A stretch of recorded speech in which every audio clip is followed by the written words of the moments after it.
Good morning, good afternoon, coming live from Fire Up Your Heart, children of God. It looks like I did not let the phone charge up, so everything was running slower, meaning I didn't have it on long enough. I'm just going to sit here for a second. This is Fire Up Hearts for Truth. I'm going to bring some things up for Awareness Month. I believe this is Awareness Month for any sort of violence, abuse against women, children, or anyone. Okay, but the predominant violence happens against women and children. That's been going on since the beginning of time. So this is a very serious video. This is going to be coming from my experience. I'm going to try to share some of my examples of the mistakes I made trying to leave predators, pedophiles, things like that when I was young. And when my son was young. And that's where it gets vital, because I had blocked out most of my memories until he was about 2. And that was when I found more than one predator in the family. My son told me he was already talking by 2 to 3. And I had to try to, one by one, deal with people that were not respecting his boundaries. And I found out very quickly how much violence will come your way, and also police stalking you. So it's very vital when you're dealing with more than one predator in a family, and if this is your family, and these are words that you're not going to want to hear, is you have to escape with your children quietly. You have to run away. You have to run away. And if you want proper help, you do not report it in your immediate area, because you don't know how many are involved and you don't know who protects you. And this comes for someone that's born later in the family and we're not maybe aware of the networks as specifically as maybe even the older kin in the family. There were still a lot of things I didn't fully understand until I had my son. That was when the predators came out. Again. And there was too many for me to contend with, so I had to find spots, and I never stayed like I was supposed to. This is the very important part. They're not going to change. The predators in the family are not going to change. If there's more than one and they came up against you, they're not changing. You have to go to a safe house in another area. If you can't get out of the state or out of the country yet, then you need to get to a safe house. Those are more secured.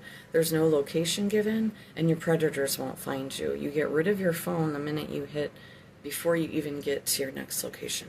Any social media platforms, all cell phone, all technology, cars with GPS can be followed. The biggest predator in our family, she found me every time. She found me every time. 1 second.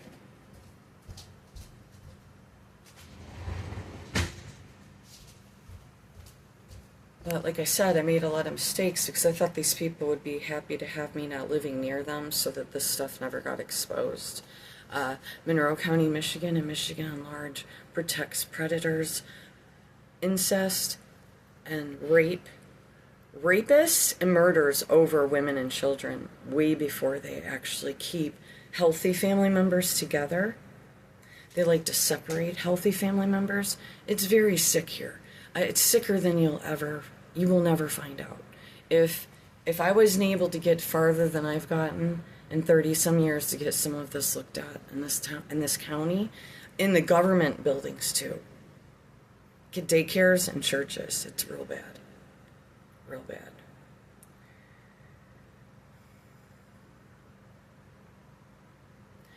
So what is the success rate of people getting away from predator families and staying away? It's pretty low, because they target our finances in the beginning. So when you get to this new location, you have to try your best to try to start a new life and not return to the predator families. Because in predator families, not everyone's a predator, but then there's the predator enablers, or the ones in denial that don't accept what's going on, or they know of other incidences and they kept that a secret. So they're going to come against the truth seeker, the one that doesn't want to hide stuff, and the one that doesn't want to be in the network anymore. They will target in large groups upon that one woman or man with the child that she's trying to escape. And if you think it's some kind of joke, it's not. It's not a joke. And I made so many errors when trying to escape with my son because I wanted there to be peace, some kind of peace, because I knew the people following me, when they don't get their way, how violent and horrible they get, covertly or overtly.